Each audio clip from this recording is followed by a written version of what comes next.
Dude, this is crazy. Out of nowhere, we just get a ton of information about shiny Pokemon in Let's Go Pikachu and Eevee, and the thing is, it's been around for a while. So yesterday I kind of covered that we got clarification that Pokemon actually appear in the wild in their shiny color and also have an aura around them, despite what Sarah B posted about a month ago, kind of saying the opposite. They will not appear in shiny colors, but will have a special shiny aura around them, showcasing 2 stars. But then, we have this. This has been hanging around for a while. This was tweeted at me. Have you seen this video? There's a shiny Weedle in the wild at 3:40 in the video, and I can't for the love of me find anyone talking about it.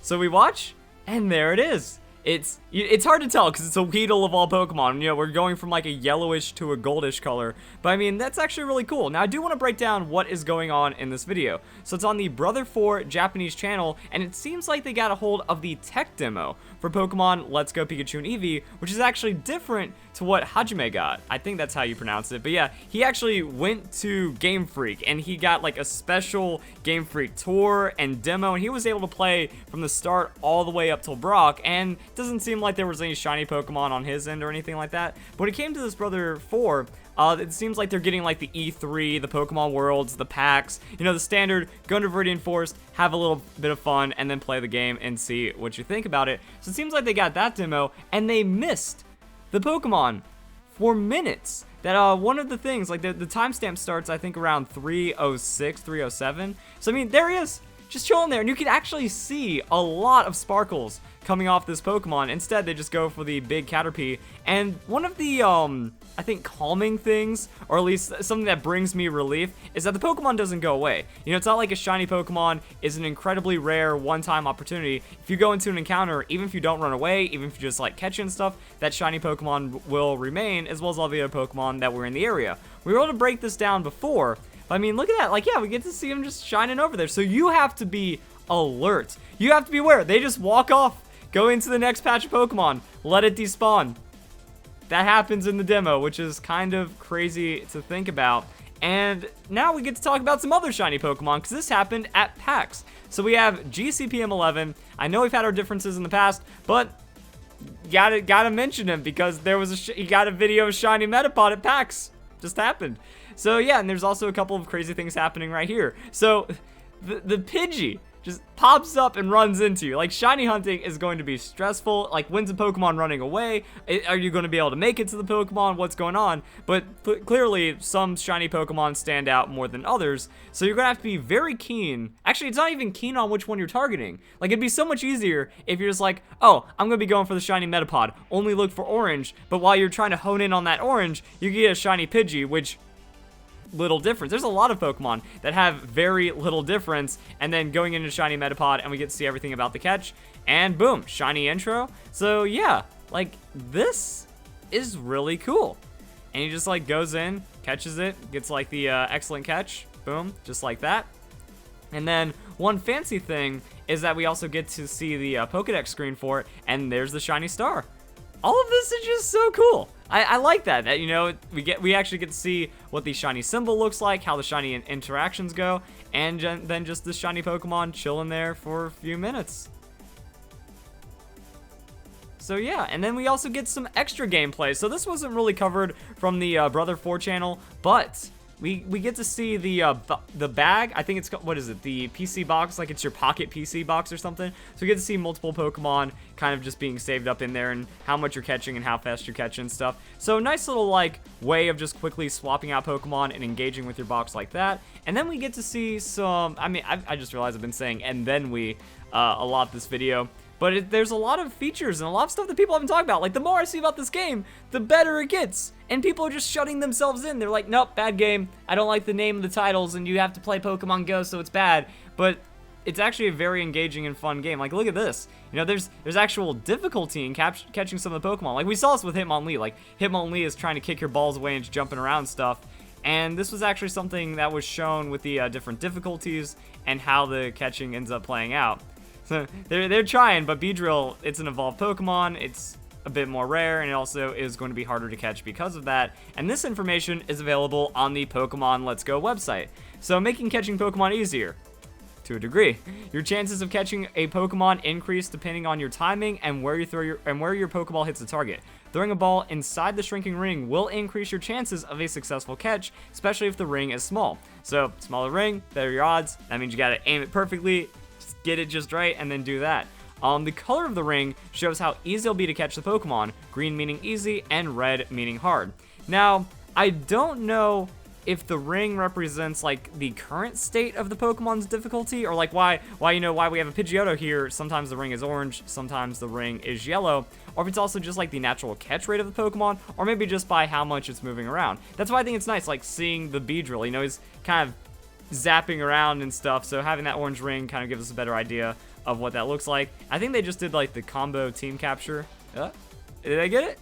The ring was pretty big. It's not a great catch rate, but hey, they got it. So it's going to be interesting seeing like how to optimize this. I think like the berry actually just slows them down, maybe makes it easier.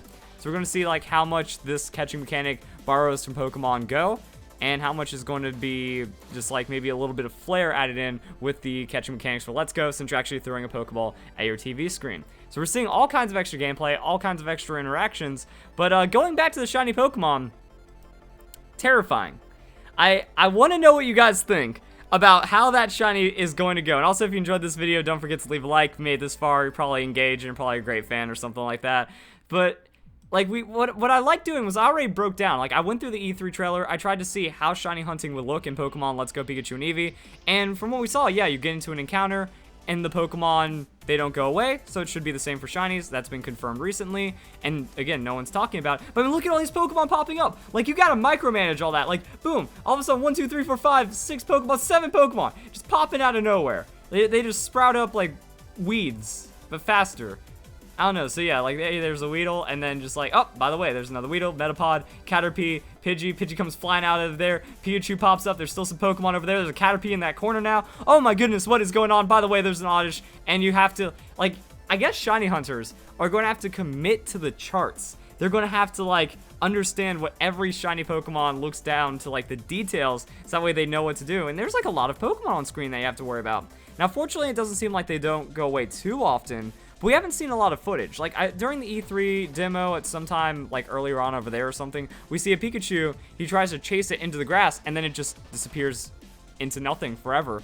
So if you, like, run after your Pokemon, you risk scaring it. So I'm wondering if there's also going to be items that increase Pokemon encounters. Looks like there's no abilities in Pokemon, because I feel like during one of these demos, while they were battling one of the trainers, Pikachu's static would have procced off a tackle, but it didn't. We don't see Charizard Y with the Drought. So it doesn't seem like abilities are going to come into play, which would be interesting. Like, Illuminate would maybe actually have a more hype use to maybe attract more Pokemon to the area. That might be replaced by an item. I don't know how repels are going to work in Pokemon Let's Go.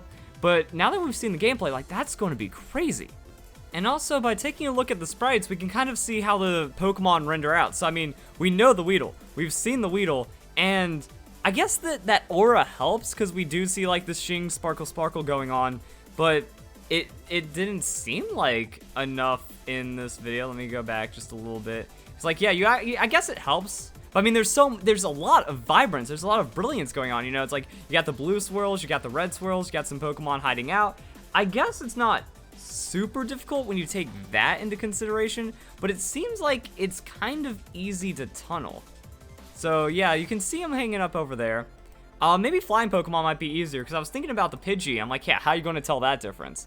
So the Weedle actually, I think the colors render like, I'm not saying it's more dull, because the Weedle is visible. You can tell it's shiny, but you know, that's your difference. You have like field of view to worry about. You just got like coloring and lighting, and maybe it just looks like slightly odd. You know, that almost looks like a shiny Pidgey flying by, but it doesn't have the sparkles. So depending on like where Pokemon's positioned, all of that stuff, you're just gonna have to like keep an eye out, and maybe it might be easier. You know, we're just watching a video of someone that's not engaged inside. So as long as you don't tunnel, as long as you leave an open mind, you might not miss it, and it might be a different experience that, you know, your eye is gonna get used to that. It's gonna pick up on that specific shine right here. I wish that was like a paint color, you know, something that had high contrast. That's just generic.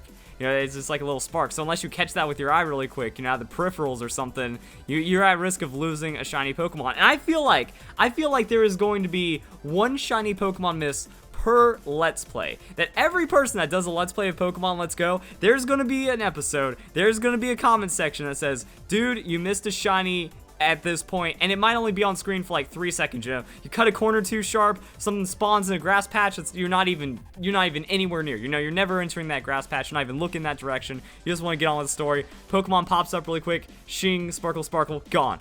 Just like that. Like the Pidgey, you know, like look at this. That Pidgey's got, it's like dulled, kind of. It's slightly more greenish brown instead of light brown. And looking at this Pidgey in the shade, oh, right here. Look at this Pidgey in the shade, like depending on how that captures, that almost looks shiny. Same for like Farfetch'd. Abra, I mean, is that just going to be a lighter Abra depending on the shading or something like that? So yeah, so also I guess the color of the Pokemon matters too. If it's a yellowish Pokemon, you're not going to be as caught off guard by the yellow on its color. And let's actually see how that Metapod looks, because he's eager. He just runs right into it, so we don't really get to see too much time with it, right? Yeah, we don't. I guess we don't really get to see it at all. Yeah, oh wow, and also yeah, some of the sparkles like being buried by the grass depending on how it's wandering around.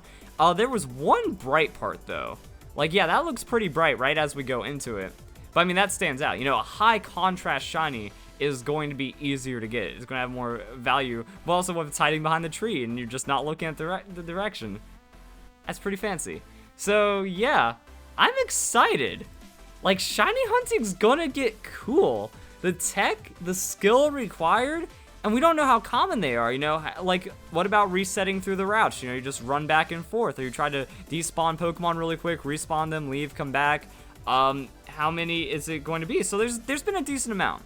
You know, coming from the tech demos, coming from the information, there's more and more, but I also find it really weird that no one said, oh, by the way, it's shiny in the overworld. Like, they saw it at the demo, they heard from something, no one's talking about it, but there's been dozens and dozens of shinies that have happened during the demos. So it doesn't seem too difficult. I'm saying maybe 1 in 500. Nah, that might seem a little too common, because then like you're guaranteed to find like 3 shinies throughout your Pokemon adventure, because there's so many on screen. It's not an individual encounter. So how is Game Freak going to handle that? If anything, that means the odds should be harder. You know, like 1 in 10,000, since it's 1 in 4,000, but you're only getting 1 Pokemon at a time. 1 in 10,000 while there's up to 12 Pokemon on the screen. That almost seems fair by comparison. So we're going to see how that plays out, what the odds are, how it ends up being caught and stuff like that. And then natures. How are you going to guarantee a nature on a Pokemon? Oof. So if you guys enjoy the video, hope you all have a nice day. Thank you very much for watching.